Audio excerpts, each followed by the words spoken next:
ये सवाल बहुत ही जरूरी है क्योंकि एक सही तौर पर दिया गया जवाब बचपन से दी गई धारणाओं से आपको मुक्त कर सकता है। तो एक कहानी से शुरू करते हैं। पुराने जमाने की बात है जब गुरुकुल हुआ करते थे। एक 10 साल का बच्चा था जिसका नाम था सत्यम। सत्यम अपनी माँ के प्रति बहुत अहोभाव और प्रेम रखता था। केवल सत्यम और माँ, दो ही लोग अपनी कुटिया में रहते थे। सत्यम प्रज्ञावान था और उसके मन में एक श्रेष्ठ गुरुकुल से पढ़ने की बहुत इच्छा थी। परंतु वह हैरान था कि उसकी माँ ने कभी उसके पिता का जिक्र नहीं किया, और गुरुकुल में पढ़ने के लिए उसका ब्राह्मण वर्ग का होना जरूरी था।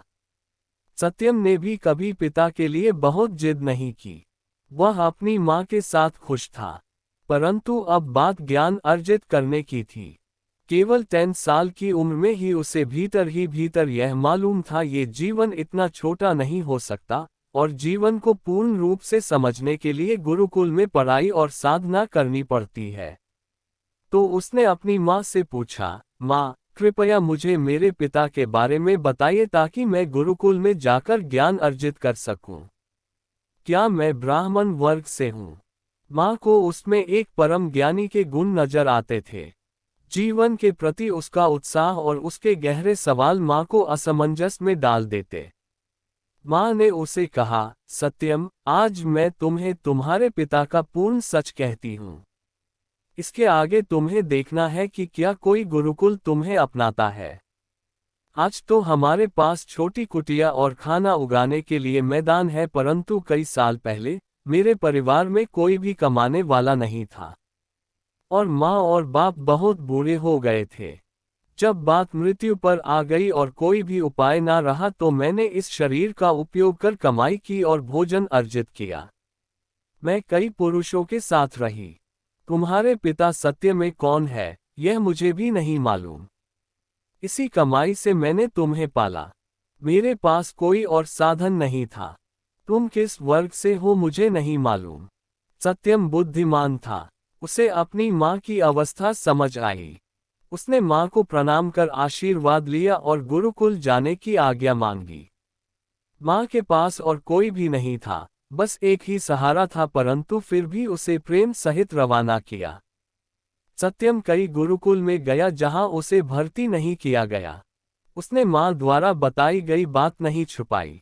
अंत में वह भारत के सर्वश्रेष्ठ गुरुकुल में गया और वहाँ गुरु से शिक्षा की प्रार्थना की। गुरु ने पूछा कि क्या ब्राह्मण अथवा क्षत्रिय वर्ग से हो। इस पर सत्यम ने अपनी पूर्ण जीवन गाथा कह डाली। यह कोई आम गुरु नहीं थे। उन्होंने उसके भीतर की जलती परम ज्ञान अर्जित करने की ज्वाला को देखा। उसके कटु सत्य को सरल भाषा में व्यक्त करने से प्रभावित हुए। उन्होंने उसे अपना शिष्य बना लिया।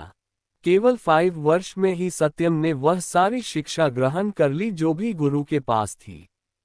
उसकी ख्याति चारों ओर फैल गई। गुरु की सेवा करता रहा और परम ज्ञान को उपलब्ध हुआ। उसकी माँ भी उसके पास एक कुटिया में ही रहने लगी। सत्यम ने कभी भी अपनी माँ को कोई अपराध भाव नहीं दिया। सत्यम की माँ इतनी प्रज्ञावान थी कि वह अपने पुत्र को समझ सके और अपने जीवन का कटु सत्य पुत्र को कहे। कुछ वर्ष बीतने पर उसके गुरु ने उसको अपने ही गुरुकुल में अगला गुरु घोषित कर दिया। अब आप ऊपर कहानी में माँ को क्या चरित्रहीन कहेंगे? क्या उसे समाज के डर से अपने माता पिता को मरने देना चाहिए था या सत्यम को पैदा होते ही मार देना चाहिए था? स्त्री के लक्षणों की चर्चा से पहले आपको ये समझना होगा कि आप चरित्र किसे कहते हैं। तो आइए जानते हैं भारत में प्रचलित चरित्रवान स्त्री के कुछ उदाहरण। 1. बड़े बूढ़ों के पैर छूती है और उनकी सेवा करती है। 2. समाज के अनुसार जीवन व्यतीत करती है। 3. पति की सेवा करती है। 4. स्वादिष्ट भोजन बनाती है। 5. पुराने रीति रिवाजों और प्रथाओं का पालन करती है। 6. परिवार के अनुसार कपड़े पहनती है, शरीर को ढकती है। 7. पूरा जीवन बच्चों और पति की सेवा में व्यतीत करती है।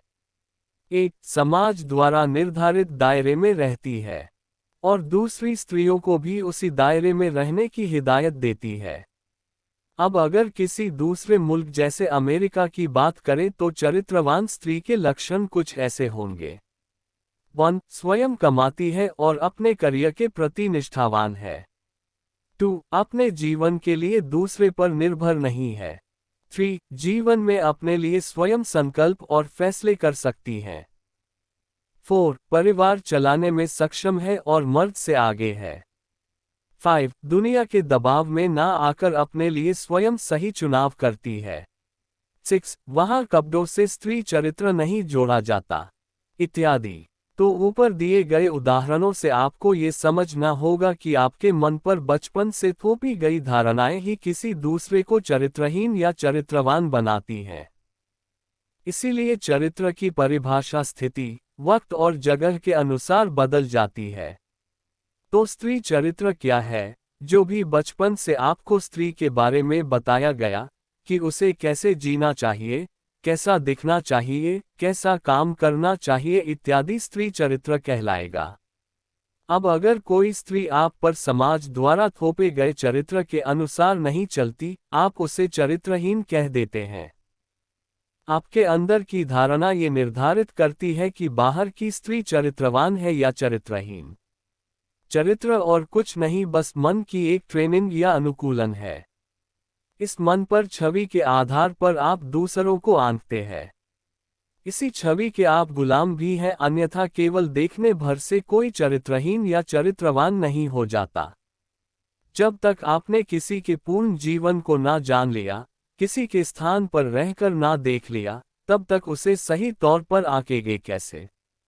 मैं तो यही कहूंगा कि स्वयं पर काम करें, गुलामी से ऊपर उठे और दूसरों को चरित्रहीनता और चरित्रवानता की नज़र से देखना छोड़े। क्या मालूम कि जीवन में कोई किस पड़ाव पर है और प्रभु ने उसके लिए क्या मार्ग निर्धारित किया है। धन्यवाद।